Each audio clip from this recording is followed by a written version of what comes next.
Under the bright sun of a crowded street market, two children stood holding handmade paper flowers, colorful, delicate, and crafted with a purpose far beyond their years. When a well-dressed stranger paused before them, none of them knew this. Single moment would change their lives forever. What began as a desperate attempt to save their sick mother would unfold into something no one expected, a journey that would test pride, love, and the boundaries of family. Welcome to a story that begins with paper flowers and ends with a truth powerful enough to shatter a fortune. Before we begin, let us know in the comments where you're watching from, and don't forget to subscribe for more true-to-heart stories like this one. Could a chance meeting in the market melt a heart buried under wealth? Stay with us to find out. The air in the slum market clung heavy with dust and desperation, a gritty haze swirling past ramshackle stalls where vendors hawked bruised fruit and faded clothes. Amid the chaos, two small figures stood resolute, Jamal and Jada, 9-year-old twins, their faces mirror images of determination. Their hands clutched a makeshift tray of paper flowers, each petal folded with care, vibrant against the gray of their threadbare clothes. Jamal's dark eyes scanned the crowd, his jaw set, while Jada's fingers trembled slightly, clutching a crimson bloom.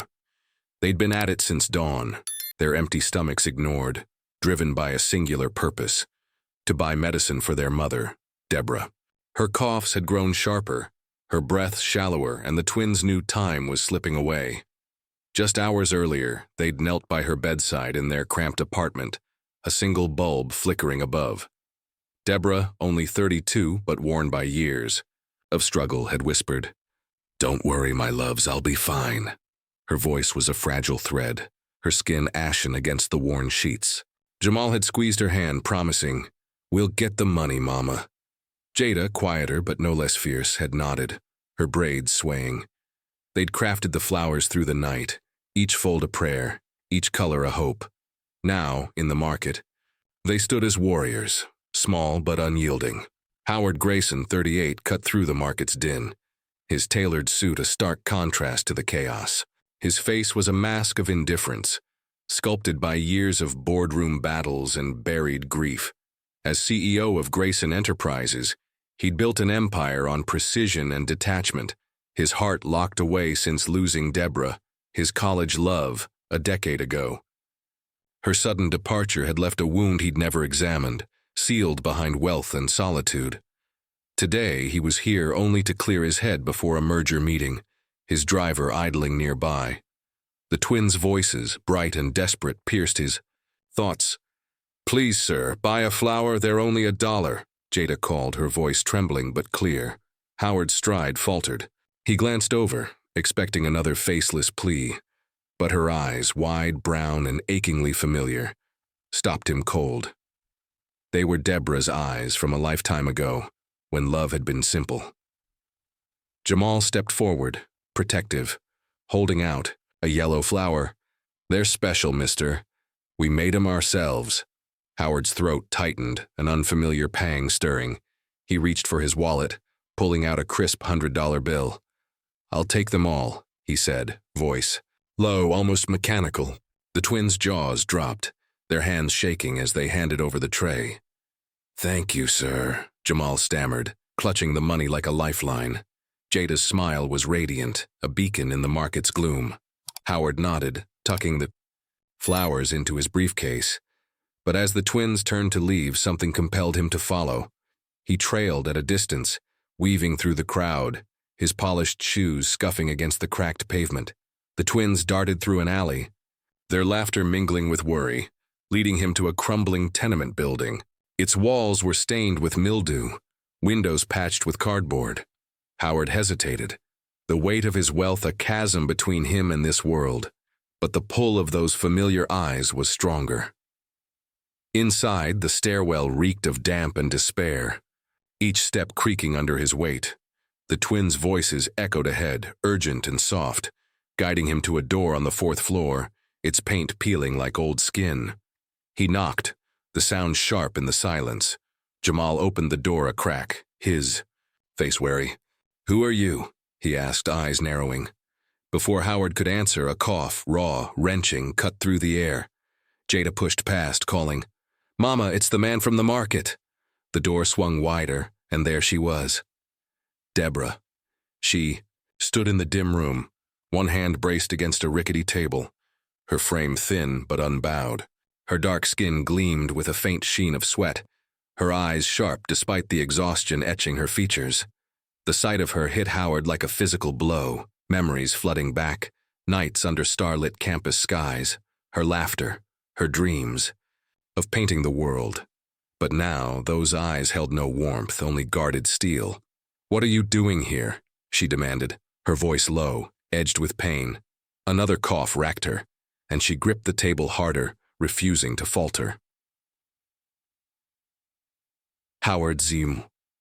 Mouth went dry. "I saw the kids. I wanted to help." The words felt inadequate, hollow. Deborah's gaze flicked to the twins, then back to him, reading him like an open book. "We don't need your charity, Howard," she said, his name ablaze. The twins exchanged glances, confused. "Mama, he gave us $100, Jada said, holding up the bill. Deborah's expression softened for them, but not for him. "Take it back," she told Howard, stepping forward, only to sway as dizziness. "Hit, Mama!" Jamal cried, rushing to her side. Jada grabbed her arm, tears brimming. Howard acted on instinct, crossing the room in 2 strides to steady her. Her skin was fever-hot under his touch, her breath shallow. "You're sick," he said, voice firm now, the CEO surfacing. "You need a doctor." Deborah pulled away, defiant. "I'll manage, I always have." But as she spoke, her knees buckled, and she collapsed against him, unconscious. The twins' gasps filled the room. "Mama." "Wake up!" Jada sobbed, clutching Deborah's hand. Jamal turned to Howard, eyes wide with fear. "Please, mister, help her!" Howard's heart pounded, the weight of the moment crushing his detachment. He lifted Deborah gently, her slight frame a stark reminder of her fragility. "Stay close," he told the twins, his voice steady despite the chaos in his chest. They nodded, grabbed their worn jackets, and followed him down the stairs. Outside, Howard's driver snapped to attention, opening the car door. The twins hesitated, awed by the sleek black vehicle, but fear for their mother spurred them in. Howard laid Deborah across the back seat, her head resting on Jada's lap. "To St. Michael's Hospital," he ordered the driver. "Now." The car sped off, cutting through the city's clamor, the twins' soft whimpers the only sound within.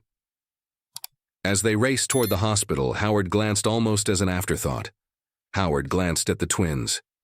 Jamal clutched his mother's hand, his knuckles white, while Jada stared at the paper flowers still tucked in Howard's briefcase, their colors muted in the dim light.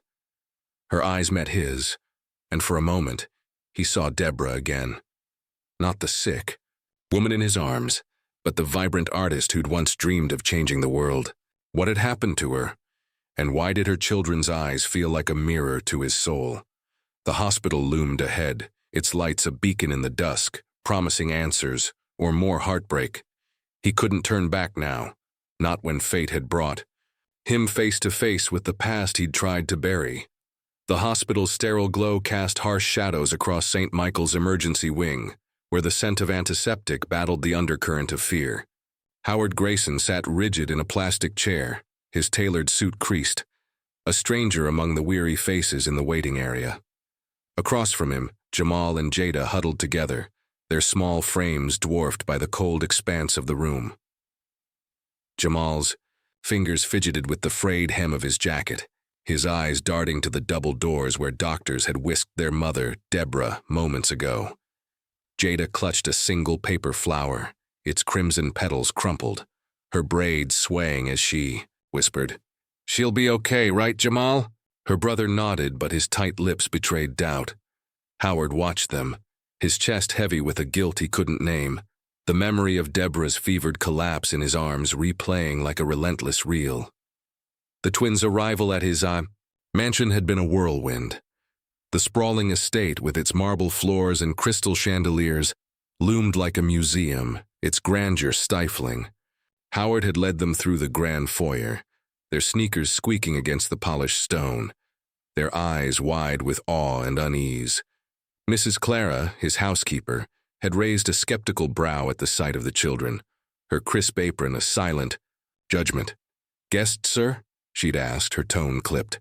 Howard had waved her off, directing her to prepare a guest suite.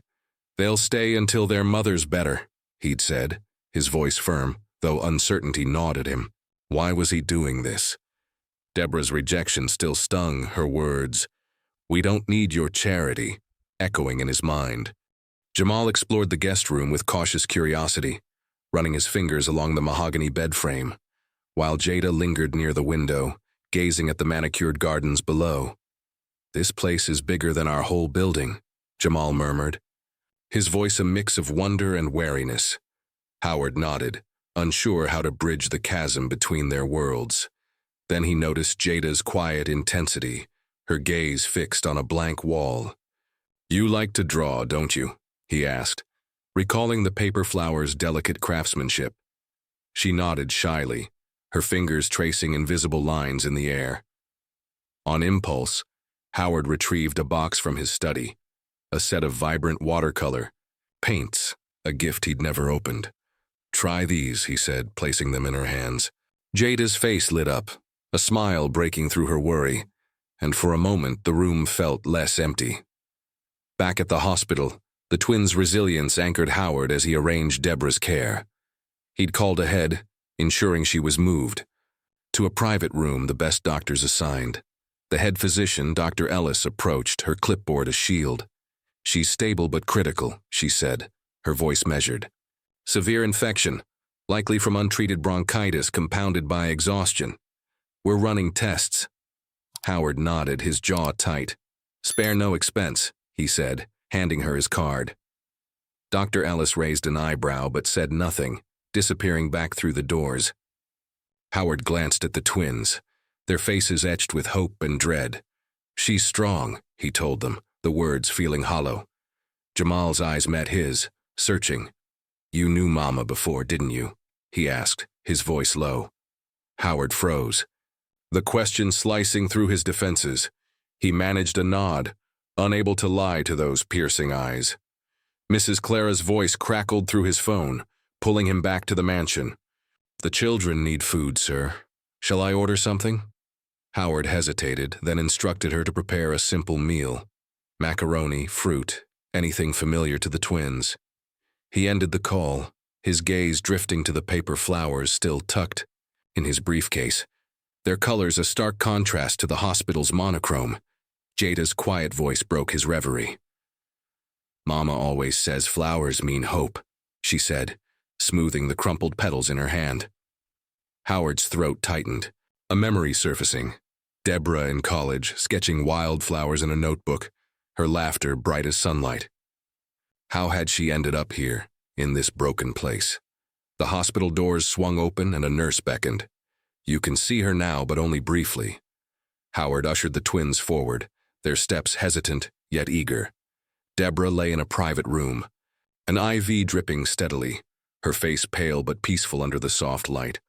The twins rushed to her side, Jada clutching her hand, Jamal whispering, "We're here, Mama." Deborah's eyes fluttered open, a weak smile curving her lips. "My babies," she murmured, her voice a fragile thread. Then her gaze landed on Howard, standing awkwardly by the door, and the smile faded. "Why are you still here?" she asked, her tone sharp despite her weakness. The words cut, but Howard held her stare. "They needed me," he said simply, nodding toward the twins. Deborah's expression softened, but only slightly, her pride a fortress. The nurse signaled time was up, and the twins reluctantly stepped back, Jada leaving the paper flower on Deborah's pillow. As they exited, Howard lingered, his eyes tracing the lines of Deborah's face, still beautiful, still defiant. He wanted to ask 1,000 questions. What happened after she left? Why hadn't she reached out? But her closed eyes and the steady beep of the monitor silenced him. He turned to leave, but her voice, faint yet firm, stopped him. "Don't make promises you can't keep, Howard." He looked back, but she was already slipping into sleep, her words a warning and a challenge. Outside, the twins clung to each other, their hope tempered by fear. Howard knelt before them, his usual reserve crumbling. "Your mother's fighting," he said, his voice steady, "and we'll make sure she has everything she needs." Jamal nodded, his eyes fierce, while Jada's small hand slipped into Howard's, her trust a quiet gift. As they walked to the car, the city's lights blurring beyond the hospital windows, Howard felt a shift within him. This wasn't just about charity or guilt. It was something deeper, something tied to the woman lying in that bed and the children who'd unknowingly cracked open his guarded heart. The paper flower in his briefcase seemed to pulse with meaning, a fragile symbol of hope in a world he thought he'd left behind. The dawn broke over Howard Grayson's estate, its golden rays slicing through the heavy drapes of the guest suite where Jamal and Jada slept, their small bodies curled tightly under silk comforters. The mansion, a fortress of opulence, hummed with a quiet that felt oppressive, its vast halls echoing with the absence of life. Howard stood in his study, the paper flowers from the market arranged on his desk like relics of a forgotten vow. Their delicate petals mocked his sleepless night, each one a reminder of Deborah's frail form in the hospital bed. Her words, "Don't make promises you can't keep," carving a fresh wound in his heart. He'd spent a decade burying her memory, convincing himself she'd left by choice. But now, seeing her again, the truth gnawed at him. What had driven her to this edge? In the kitchen, Mrs. Clara bustled with forced cheer, setting out plates of pancakes for the twins. Jamal entered first, his eyes puffy from worry, followed by Jada, who clutched a sketch pad Howard had given her. "Morning, dears," Clara said, her voice overly bright as if warmth could mask her unease at their presence. Jamal poked at his food, his appetite dulled. "When can we see Mama?" he asked, his gaze fixed on Howard, who'd just stepped, his suit impeccable despite the shadows under his eyes. "Soon," Howard replied, his tone steady but distant. "The hospital will call with an update." Jada's fingers traced a half-drawn flower on her pad, her voice soft. "She'll like my picture, won't she?" Howard nodded, a pang twisting his chest at her hope, so fragile yet fierce. The hospital visit loomed, but Howard's driver was delayed, forcing a brief return to the city office for a signature. He left the twins with Clara, who muttered about proper arrangements as they explored the garden, Jamal kicking pebbles, Jada sketching the roses. The office, a sleek tower of glass and steel, felt alien to Howard today, its sterile efficiency a stark contrast to the twins' raw vulnerability. As he signed documents, his phone buzzed. A hospital update. Deborah was improving, but tests revealed chronic strain, her body battered by years of overwork. Howard's grip tightened on the pen, guilt surging. How had he not known she was suffering? Back at the mansion, the air shifted with the arrival of an uninvited guest. Evelyn Grayson, Howard's mother, swept through the front doors, her silver hair immaculate, her designer coat a shield of authority. Clara, flustered, tried to announce her, but Evelyn's sharp gaze silenced her. "Where is my son?" she demanded, her voice cutting through the foyer's stillness. Howard, just returning, froze at the sight of her, his jaw clenching. "Mother, this isn't a good time," he said, guiding her to his study, away from the twins' curious stares.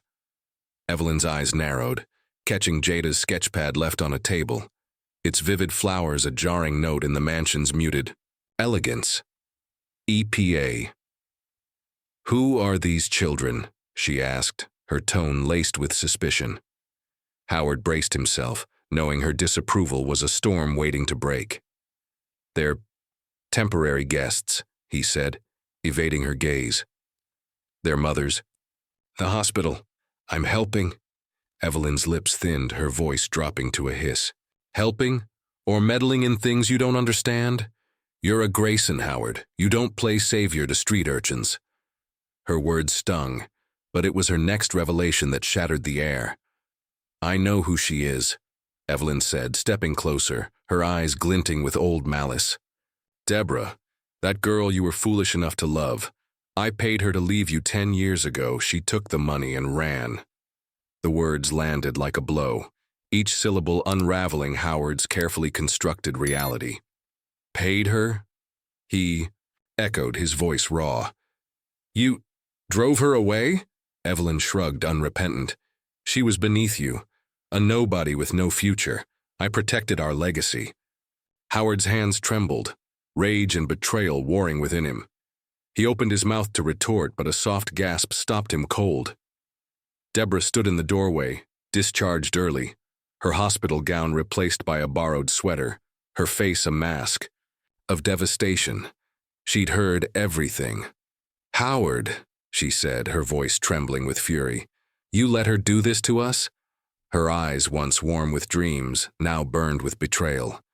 Howard stepped toward her, desperate to explain, but she recoiled, her strength a fragile veneer over her exhaustion. I never took her money, she spat, turning to Evelyn. You offered it, yes, with your insults and your threats. You said I'd ruin him, that I wasn't good enough. I left to protect him from you. Her words hung heavy, each one a dagger. To Howard's heart, Evelyn scoffed, unmoved. You proved me right, living in squalor with those children. Jamal and Jada, drawn by the voices, peeked into the study, their faces pale. Mama! Jada cried, rushing to Deborah's side, clutching her hand. Jamal glared at Evelyn, his small fists clenched. Don't talk to my mama like that, he snapped, his courage a spark in the tense room. Deborah knelt, pulling them close, her voice steady despite her trembling frame. We're leaving, she said, her eyes locked on Howard. I won't let you or your family hurt us again. She stood, guiding the twins toward the door, her way.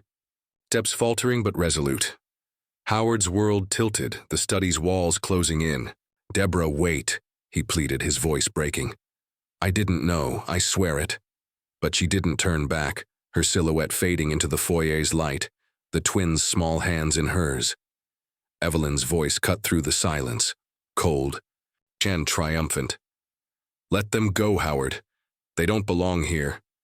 He rounded on her, his anger a tidal wave. You had no right, he growled, his usual composure shattered. You stole 10 years from me.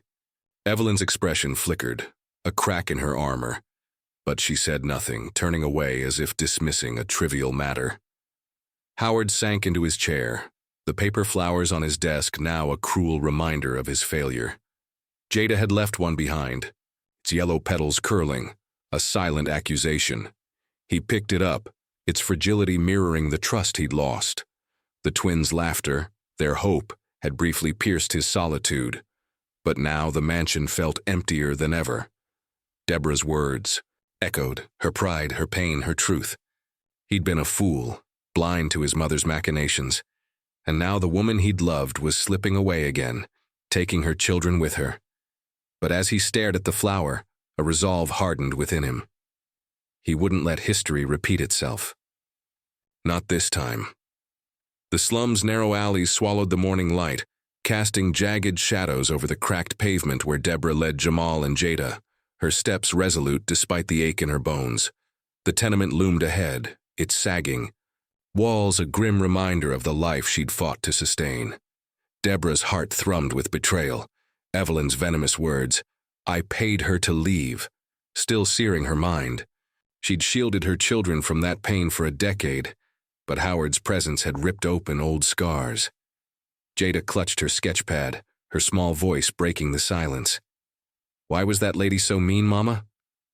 Jamal, ever protective, added, Then why'd Mr. Howard look so sad? Deborah forced a smile, her voice steady. Some people carry heavy things, babies. We don't need them. But her eyes betrayed a flicker of doubt, a whisper of the love she'd buried long ago. Inside. Their apartment. The air was stale, the single bulb casting a sickly glow. Deborah sank onto the worn couch, her body protesting after the hospital's ordeal. The twins hovered, their worry palpable. You need your medicine, Jamal said, fetching a bottle from a chipped shelf. Deborah nodded, swallowing the bitter pills, her mind racing. Howard's face, stricken, pleading, haunted her. Had he truly been ignorant of his mother's cruelty? She pushed the thought away, focusing on her children, her anchor. But Jada's next words pierced her resolve. "Mr. Howard was nice to us, Mama. He gave me paints." She held up a watercolor sketch of a paper flower, its hues vibrant against the drab room.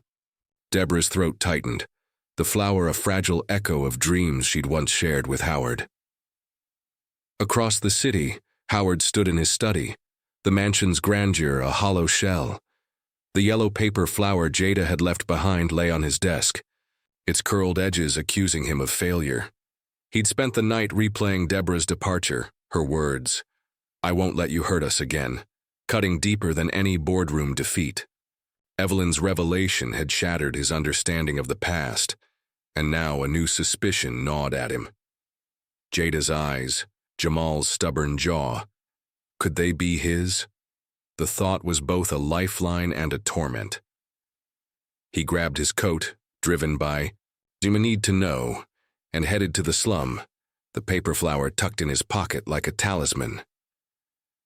The tenement's stairwell reeked of mildew, each creak under Howard's polished shoes a reminder of the chasm between their worlds. He knocked on Deborah's door, his pulse hammering. Jamal opened it, his gaze wary. "What do you want?" he asked, standing firm. Deborah appeared behind him, her face a mask of exhaustion and defiance. "Leave, Howard," she said, her voice low but unyielding. "We don't belong in your world." Howard's eyes flicked to Jada, who peeked from the couch, her sketch pad open to a new flower. A memory flashed, his mother's rare smile, a distinctive birthmark on her wrist. Jada had the same mark, faint but unmistakable, on her arm. "Are they mine?" Howard asked, his voice barely above a whisper, the question shattering the room's tense quiet. Deborah's expression faltered, her strength wavering. She ushered the twins to their tiny bedroom, shutting the door, then faced him, her eyes blazing. "You don't get to ask that now," she said, her voice trembling with years of suppressed pain. "Not after everything." Howard stepped closer, desperate. "I didn't know, Deborah. I thought you left me. I thought—" She cut him off, her words sharp. "You thought I'd abandon you. I was pregnant, Howard. Your mother called me worthless, said I'd ruin you. I left to protect them, to protect us." Her voice broke, tears spilling. "They're yours, but you can't just walk in and claim them." The truth landed like a storm, upending Howard's world. He staggered back, his mind reeling. "My children," he murmured, the words foreign yet heavy with meaning. Deborah's gaze softened, but her resolve held. "They don't know you, Howard, and I won't let them be hurt by your family's poison." Her words were a wall, but Howard saw the crack in her armor, the love she'd once felt still lingering beneath her pain. He reached into his pocket, pulling out the paper flower. "Jada gave me this," he said, his voice raw. "She said it means hope. Let me give them that, Deborah. Let me try." Deborah's eyes lingered on the flower, memories flooding back. Nights, sketching with Howard, dreaming of a future they'd lost. She shook her head, her voice firm. "Hope isn't enough. They need stability, not promises from a man who doesn't know them." But her resolve wavered as Jamal and Jada emerged, drawn by the tension. "Why are you fighting?" Jada asked, her voice small. Jamal's eyes darted between them, protective. "Mr. Howard helped us, Mama. He's not like that mean lady." Deborah knelt, pulling them close, her heart torn. "Go draw, babies," she whispered, sending them back. Howard seized the moment, his voice urgent. "I'll prove it, Deborah. Let me help, not with money, but with them." He gestured to a flyer on the table, announcing a local art fair. "Jada loves to draw. I can get her a booth, give her a chance to shine." Deborah's eyes narrowed, weighing his words. "This isn't a game, Howard," she said, but her tone softened, a flicker of trust stirring. "One chance. For them, not you." Howard nodded, his heart pounding with a purpose he hadn't felt in years. As he left, the slum's shadow seemed less oppressive, the paper flower in his pocket a beacon of possibility. Deborah watched from the window, her fingers tracing the edge of Jada's sketchpad. The twins' laughter filtered through the thin walls, a reminder of what she'd fought for. Howard's words echoed. Hope, proof, a chance. She'd guarded, her heart for a decade. But now, seeing him with her children's flower, she wondered if she'd been wrong to shut him out entirely. The truth was out, raw and painful. But it was also a bridge, one she wasn't ready to cross but couldn't yet burn. The city shimmered under a twilight haze, its skyline a jagged crown against the fading sun.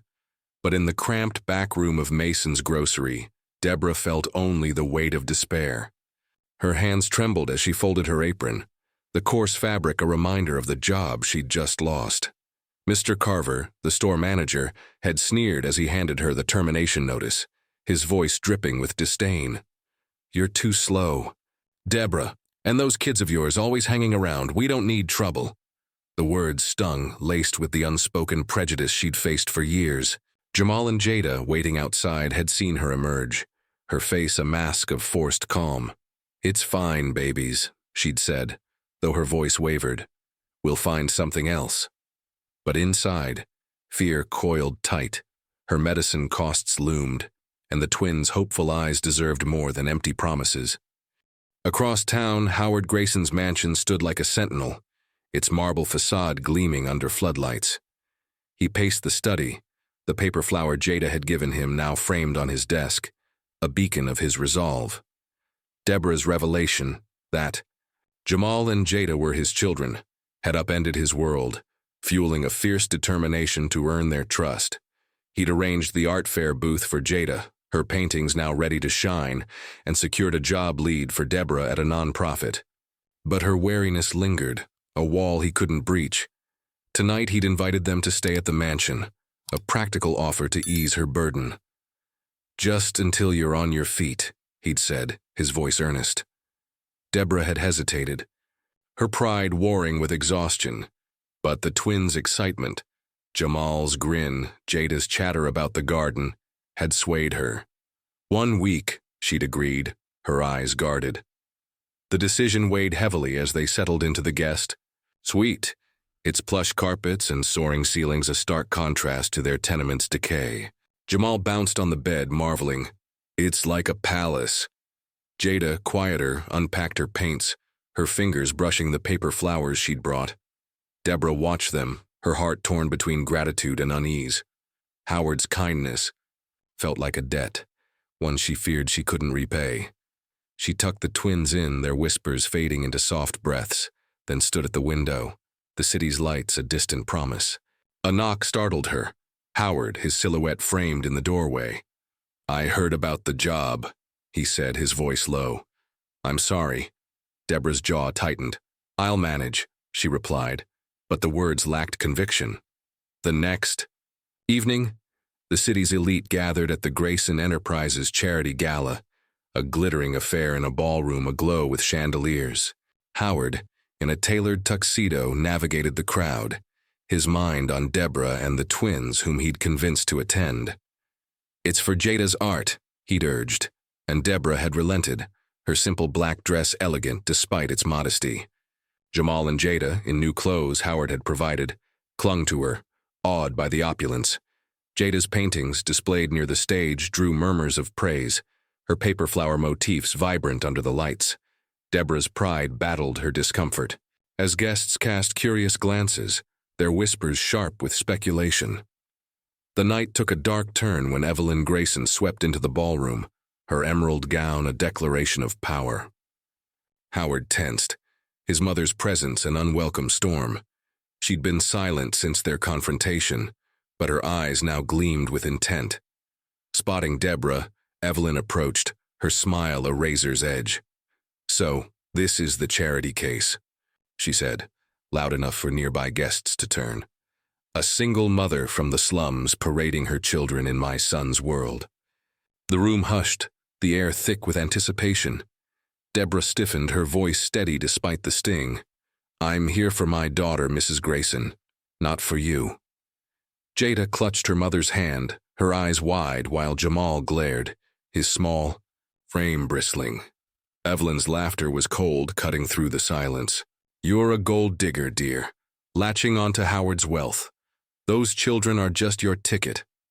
The accusation hung like poison, guests murmuring, their gazes judgmental. Deborah's face burned, but she held her ground, her voice rising. My children are my everything. You'll never understand that. The twins stepped forward, their courage a spark in the tense air.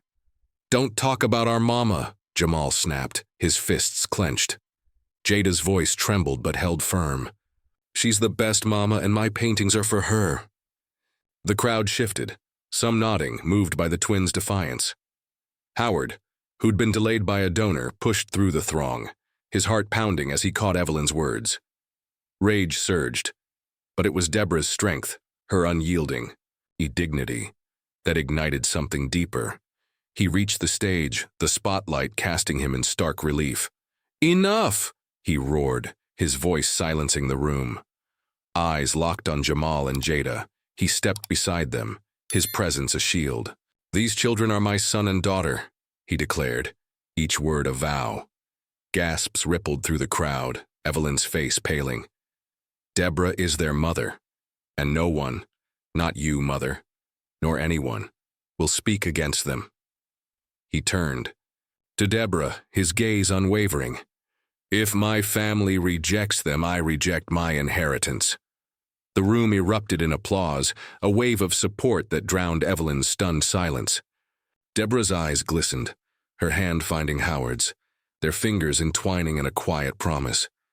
Jamal and Jada beamed, their fear replaced by pride.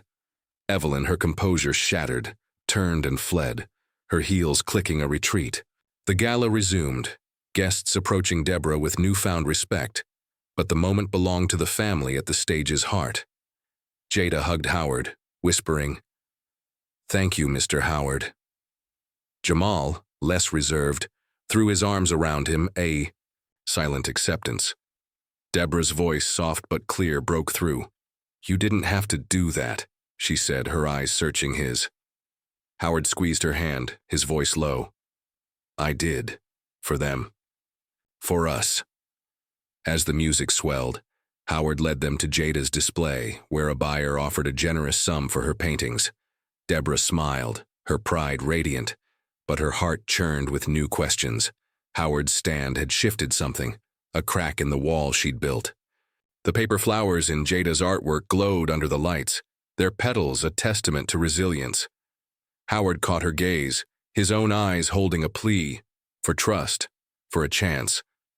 The gala's glamour faded, leaving only the truth they now faced together, a family bound by pain but perhaps by hope. The night was far from over, but for the first time Deborah felt they might not face it alone. The morning sun spilled through the tall windows of Howard Grayson's mansion, painting the guest suite in hues of amber and gold, a warmth that softened the room's austere elegance. Deborah stood by the bedside, watching Jamal and Jada sleep, their faces peaceful despite the storm of the previous night. The gala's echoes lingered, Evelyn's venom, the crowd's applause, Howard's fierce declaration. "These children are my son and daughter." His words had shifted something in her, a crack in the fortress she'd built around her heart. Yet trust remained elusive, a fragile thread stretched taut by years of betrayal. She smoothed Jada's braids, her fingers lingering, and whispered a silent vow. Whatever came next, her children would be safe. Downstairs, the kitchen hummed with quiet activity. Mrs. Clara, her initial wariness thawing, set out a breakfast. Spread. Fresh fruit, warm muffins, a pitcher of juice. Howard entered, his usual suit replaced by a casual sweater, his eyes bright with a purpose that felt new. "They're still sleeping?" he asked, glancing at Deborah as she joined him. She nodded, her voice measured. They were exhausted. Last night was the lot. Howard's gaze softened, a silent acknowledgement of the battle they'd faced together. "I meant what I said," he murmured. "I'm here for them. For you." Deborah's lips parted, but words faltered, caught between gratitude and caution. The twins' arrival broke the tension, their footsteps a lively rhythm on the marble floor. Jamal's eyes widened at the feast. "This is like a movie," he exclaimed, grabbing a muffin. Jada, clutching her sketch pad, hesitated, then smiled at Howard. "Thanks, Mr. Howard," she said, her voice shy but genuine. Deborah watched, her heart stirring as Howard knelt to their level, his voice warm. "Call me Howard, okay? And after breakfast, how about a game?" Jamal's grin was instant. "Soccer?" Howard nodded, a spark of joy in his eyes, a man rediscovering a part of himself long buried. The mansion's sprawling lawn became their playground, the dew-kissed grass a canvas for their game. Howard, surprisingly agile, dribbled a soccer ball, teasing Jamal with playful feints. "Think you can steal it, champ?" he challenged, laughter lacing his voice. Jamal dove in, his determination fierce, while Jada cheered, sketching the scene from a nearby bench. Deborah watched from the terrace, her coffee cooling in her hands, a smile tugging at her lips. This was no longer the cold billionaire she'd met in the market. This was a father, tentative but earnest, weaving himself into her children's world. Later, Howard turned his attention to Jada, whose art fair booth was days away. He'd secured a prime spot, and now he sat with her in the mansion's library, its shelves towering with leather-bound tomes. Jada's paintings, vivid paper flowers blooming across canvas, lay spread on a table. "These are incredible," Howard said, his voice sincere. "You've got a gift." Jada blushed, her fingers tracing a petal. "Mama taught me. She used to paint too." Howard's eyes flicked to Deborah, who joined them, her expression unreadable. "She was brilliant," he said softly. Memory surfacing, Deborah's college sketches alive with color. Deborah's gaze dropped, her voice tight. "That was a long time ago." The moment hung delicately, a bridge between past and present. Howard seized it, his voice gentle but firm. "I want to help you start again, Deborah. There's a nonprofit looking for an outreach coordinator. Flexible hours, good benefits. It's yours if you want it." Deborah's eyes narrowed, pride flaring. "I don't need handouts," she said, but her tone wavered, softened by the twins' hopeful glances. "It's not a handout," Howard countered. "It's a chance to do what you love, helping people." She hesitated, then nodded, a small concession. "I'll think about it," she said, her voice a whisper of possibility. That evening, as the twins played in the garden, Howard led Deborah to a locked room at the mansion's far end. "There's something you should see," he said, his hand steady as he turned the key. The door creaked open, revealing a small study, its walls lined with mementos. A faded photo of a younger Howard and Deborah, laughing under a campus oak. A bundle of letters, her handwriting looping across yellowed pages. A sketch of a paper flower, her signature bold in the corner. Deborah's breath caught, her fingers trembling as she touched the photo. "You kept all this?" she asked, her voice raw. Howard nodded, his eyes distant. "After you left, I thought I'd failed you. These were all I had left." The room was a shrine to their lost love, each item a shard of a life they'd dreamed of. Deborah's eyes glistened, memories flooding back, nights planning a future. Promises broken by Evelyn's cruelty. "I thought you'd moved on," she said, her voice breaking. Howard stepped closer, his voice a quiet vow. "I never did, and now, knowing Jamal and Jada are ours, I can't lose you again." Deborah's gaze met his, a storm of emotions swirling, anger, longing, fear. "They're not ours yet, Howard," she said, her voice firm but softer. "You're a stranger to them, to me." But her hand lingered on the sketch, a silent admission of the bond they'd once shared. The twins' laughter drifted through an open window, pulling them back to the present. Howard closed the door, the room's secret safe for now. "Let me earn their trust," he said, his eyes pleading. "Let me earn yours." Deborah didn't answer, but her silence was less a wall than a window, cracked open to possibility. They returned to the garden, where Jamal kicked the ball to Howard, shouting, "Betcha can't score." Jada waved her latest sketch, a family of paper flowers under a bright sun. Deborah joined them, her laughter mingling with theirs, a sound that warmed the mansion's cold corners. As night fell, the twins called Howard Uncle Howard, a tentative step that pierced his heart with bittersweet joy. He wasn't their father yet, but the title was a start, a seed planted in fertile ground. Deborah watched, her resolve softening, as the nonprofit offered a lifeline she might grasp. The paper flowers now scattered across the mansion, on tables, in sketches in their hearts, whispered of healing, of a family forging itself from fragments. The journey was far from over, but for the first time, Howard felt the weight of his solitude lifting, replaced by the messy, beautiful chaos of connection. The summer air hung soft and fragrant, weaving through the Grayson Estates gardens, where roses climbed trellises and fireflies began their twilight dance. Inside the mansion, laughter spilled from the dining hall, a melody that had become the heartbeat of a home once silent. Tonight was special, Jamal and Jada's 10th birthday, a milestone Deborah had feared they'd face in the shadow of hardship. But now, surrounded by balloons and a cake aglow with candles, the twins radiated joy, their faces lit by a happiness that felt like a gift. Deborah stood at the table's edge, her dark eyes shimmering with pride, her simple dress a quiet elegance. Howard, beside her, wore a grin that softened his once guarded features. His sweater rolled at the sleeves, a man transformed by the family he'd claimed. The past weeks had woven them closer, threads of trust stitching their fractured past.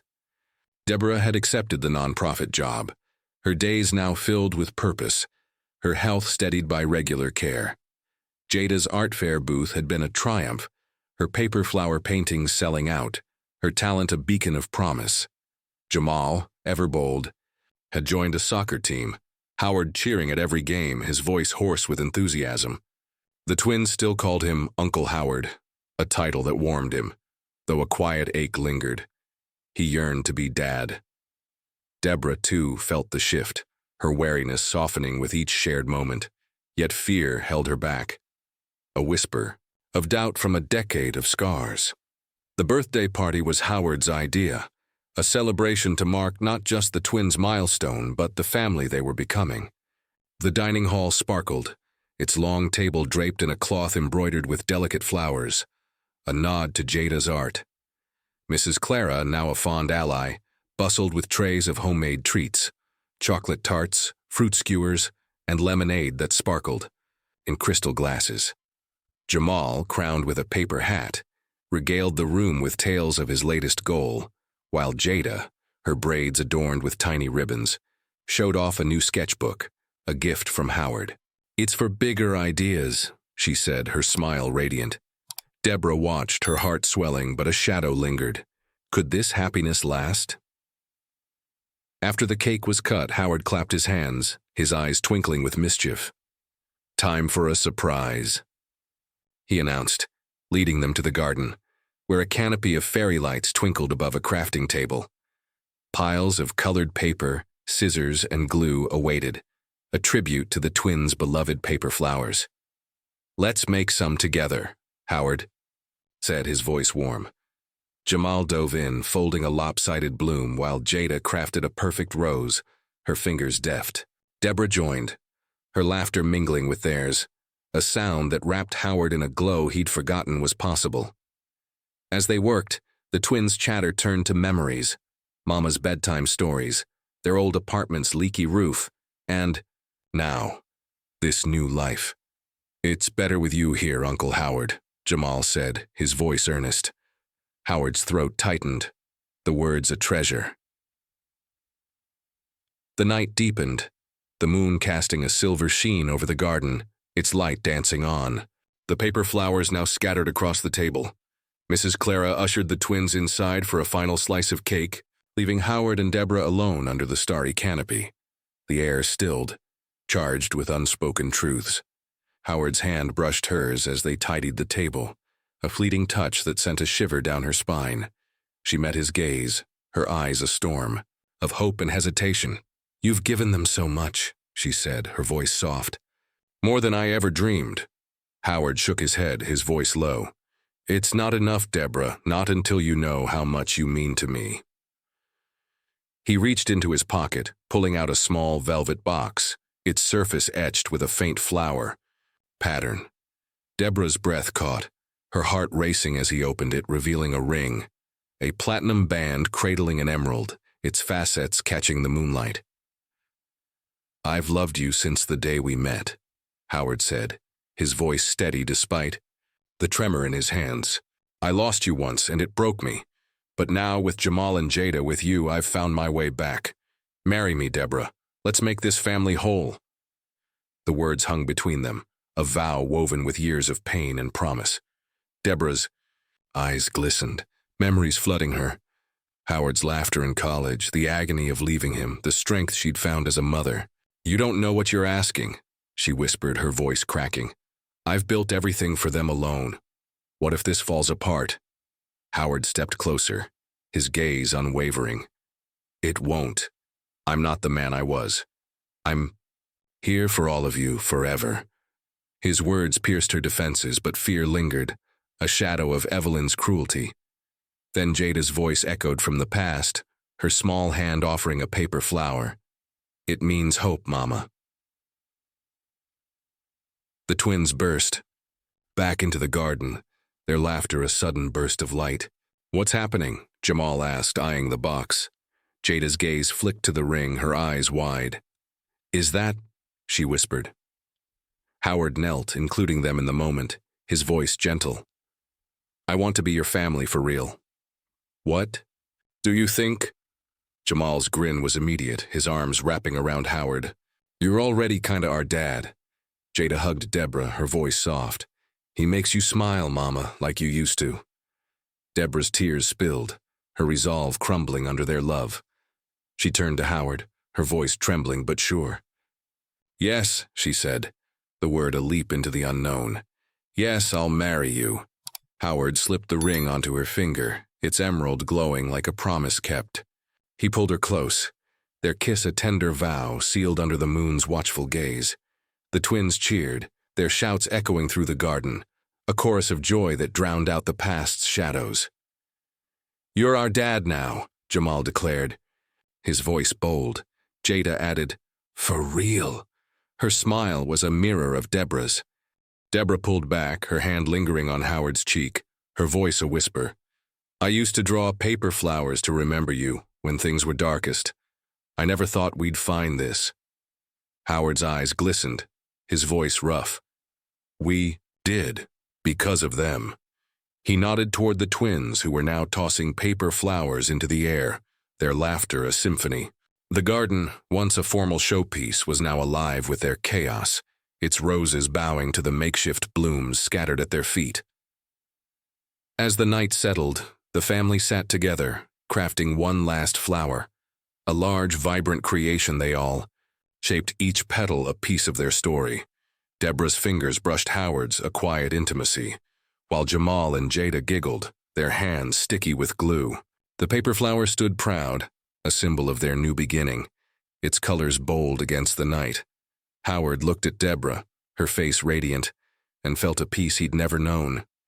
The road ahead would have its challenges, but tonight, under the stars, they were whole. A family forged in love, ready for whatever came next. The autumn breeze carried a crisp edge, rustling the leaves that blanketed the Grayson Estates lawns, where the first hints of change painted the trees in fiery hues.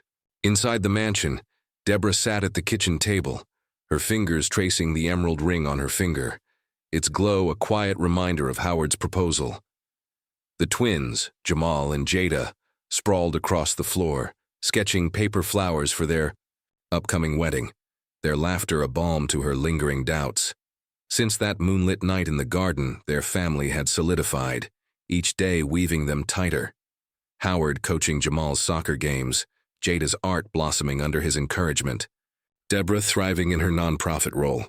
Yet a shadow loomed, a final test of their fragile unity, delivered in a cream envelope that morning, its wax seal bearing the Grayson family crest.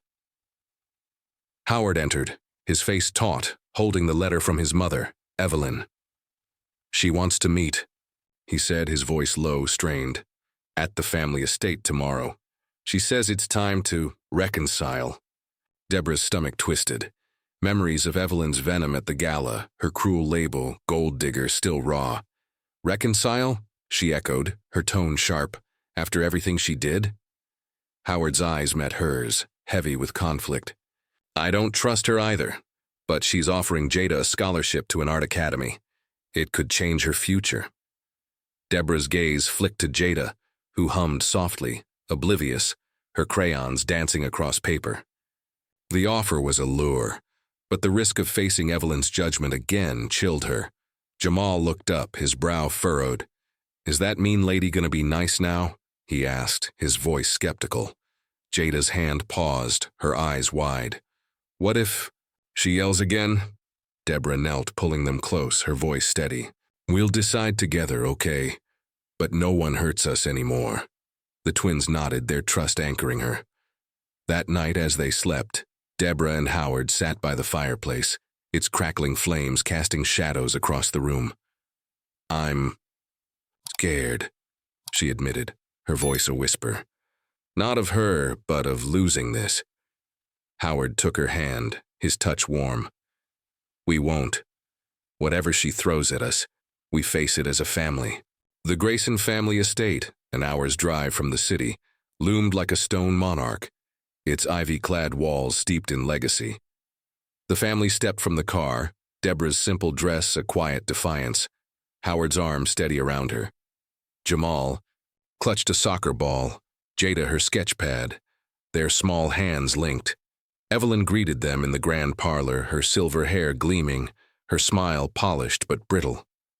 Welcome, she said, her voice smooth, gesturing to a table set with tea and pastries. The room, with its towering portraits and gilded frames, felt like a courtroom, each heirloom judging their presence. Evelyn's eyes lingered on Deborah, her gaze a scalpel. I owe you an apology, she began, her tone measured. My actions 10 years ago were misguided. I thought I was protecting Howard, but I see now I caused pain. Deborah's jaw tightened, skepticism warring with curiosity.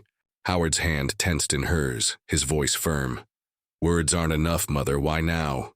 Evelyn's composure wavered, her fingers brushing a locket at her throat. I've watched you with these children, she said, glancing at the twins, who sat quietly, wary.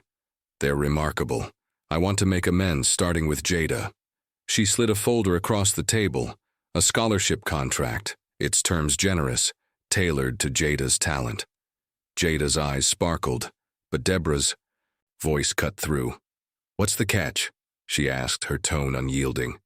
Evelyn's smile faltered, a crack in her facade. No catch, she said, but her eyes betrayed calculation. Though I'd hope you'd consider discretion about our past disagreements. Deborah's blood simmered. Evelyn wanted silence, a polished narrative to preserve the Grayson. Dame. You mean hide your cruelty, she said, her voice low, fierce. You tore us apart and now you want my daughter's talent to polish your legacy? The room stilled, the twins' eyes wide, Howard's breath catching. Jamal stood, his small frame defiant. You hurt my mama, he said, his voice trembling but bold. We don't need your school. Jada rose beside him, her sketch pad open to a paper flower, its petals bold in crimson. This is for you, she said, placing it before Evelyn. Mama says flowers mean hope. Maybe you can learn that. The gesture disarmed Evelyn, her hand trembling as she touched the drawing, her eyes glistening with something unfamiliar, regret. The twins' courage, their unyielding love, shifted the air, a spark igniting change. Howard stood, his voice resolute. We're a family, Mother. If you want to be part of it, you accept us all of us, without conditions. Evelyn's gaze darted between them, her armor cracking. I was wrong, she said, her voice barely audible. A confession wrung from years of pride. I see it now, in them, in you. She pushed the scholarship folder forward, no strings attached this time, a genuine offer. Deborah hesitated, then nodded, her voice soft. For Jada, we'll take it, but we don't forget. The drive home was quiet. The twins chatter a gentle hum, their paper flower left behind as a bridge to healing. Deborah leaned against Howard, her hand in his, the ring's emerald catching the fading light. "They were so brave," she said, her voice thick with pride. Howard smiled, his eyes on the road. "They get it from you." At the mansion, the twins raced to the garden, their laughter echoing, while Deborah and Howard lingered by the door, the weight of the day lifting. Evelyn's change, however small, was a victory, a testament to their family's strength. The paper flowers, now tucked in every corner of their home, bloomed as symbols of forgiveness, their petals whispering of a future unburdened by the past. The Grayson Estates gardens bloomed in a riot of color, their roses and lilies bowing under a spring sky so clear it seemed spun from glass. A year had passed since Howard's moonlit proposal, and now, on this radiant morning, the air thrummed with anticipation. Arches draped in ivy and paper flowers, crafted by Jamal and Jada, stood proud, their petals a vibrant testament to the family's journey. Guests gathered on the lawn, their murmurs soft against the melody of a string quartet, each note weaving a tapestry of joy. Deborah, resplendent in an ivory gown that hugged her frame, stood in a quiet corner, her emerald ring catching the sunlight. Her heart raced, not with fear, but with a fullness she'd once thought impossible. A love reborn, a family made whole. Inside the mansion, Jamal and Jada, now 10, fidgeted in their wedding attire. Jamal in a sharp suit, Jada in a dress, adorned with tiny paper flower pins. "Do we gotta hold the rings all day?" Jamal whispered, his grin mischievous. Jada elbowed him, her braids swaying. "It's for Mama and Dad, be serious." Their ease with Dad warmed Howard, who adjusted his tie nearby, his eyes crinkling with pride. The twins had embraced him fully, their bond forged through soccer games, art lessons, and countless evenings folding paper flowers. Deborah, too, had let her guard down, her non-profit work thriving, her health restored. Yet today, as they prepared to vow their forever, a final challenge lingered, not of conflict but of embracing the weight of their shared past. The ceremony began as the quartet's music swelled, guiding Deborah down a petal-strewn aisle. Guests rose, their faces a mix of warmth and curiosity. Boston's elite non-profit colleagues, even a few from the slum market, invited to honor their roots. Jamal and Jada led the way, clutching velvet cushions with the rings, their steps solemn but proud. Howard waited beneath the main arch, his breath catching as Deborah approached, her beauty a quiet force, her eyes locked on his. The officiant, a kind-eyed woman, began, her voice clear. "We gather to celebrate a family forged in courage, healed by love, and united by choice." Howard took Deborah's hands, his voice steady but thick with emotion. "A year ago I was lost, a man hiding from life. Your children, our children, showed me the way back. But you, Deborah, you gave me a reason to stay. I vow to love you, to honor our past, and to build a future where you never doubt your worth."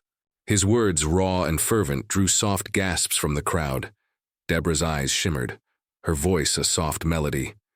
"You found us when we were breaking, Howard. You didn't just save us, you chose us every day.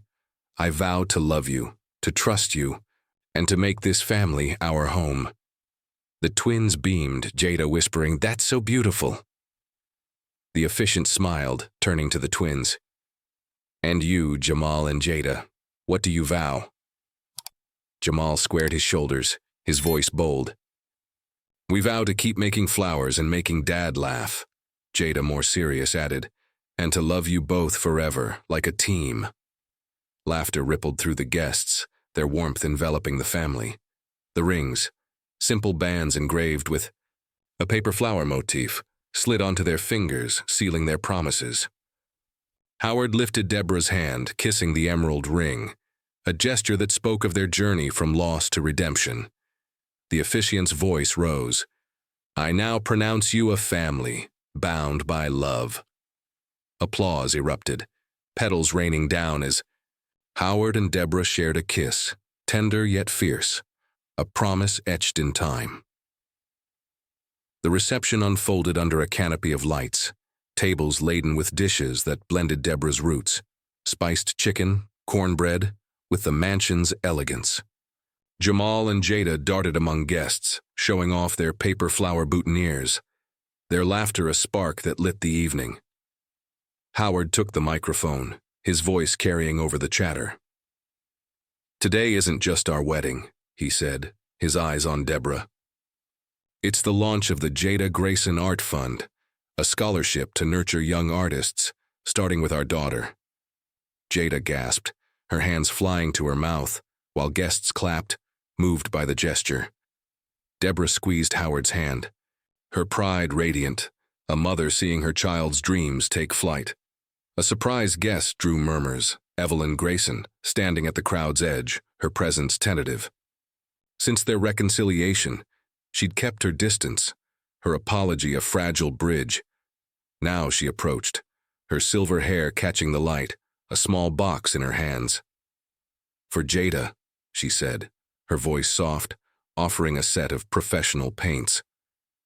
"You're extraordinary." Jada hesitated, then hugged her, whispering, "Thanks, Grandma." The words softened Evelyn's features, a crack in her once icy demeanor. Deborah nodded, her forgiveness a quiet strength, allowing Evelyn a place in their story. As the quartet played a slow waltz, Howard led Deborah to the dance floor, their movements fluid, a conversation without words. Guests joined, but the world narrowed to them, their shared pain, their reclaimed love. "You're my home," Howard murmured, his breath warm against her ear. Deborah smiled, her voice a vow. "And you're ours." The twins, giggling, tugged them into a group dance, their paper flowers pinned to their chests, a symbol of their unbreakable bond. The night ended in the garden, where the family gathered around a table, folding one last paper flower together, a large bloom, its petals a mosaic of their colors. Jamal's lopsided folds drew laughter. Jada's precision balanced them, while Howard and Deborah's hands guided theirs, a harmony of effort. The flower stood tall, a monument to their journey, its vibrancy defying the darkness they'd overcome.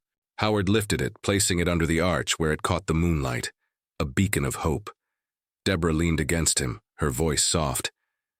"We made it, didn't we?" He kissed her forehead, his voice rough. "Because of you. All of you." As guests departed, the family lingered, the twins chasing fireflies, their laughter echoing. Howard's hand found Deborah's, the emerald ring glinting, a promise kept.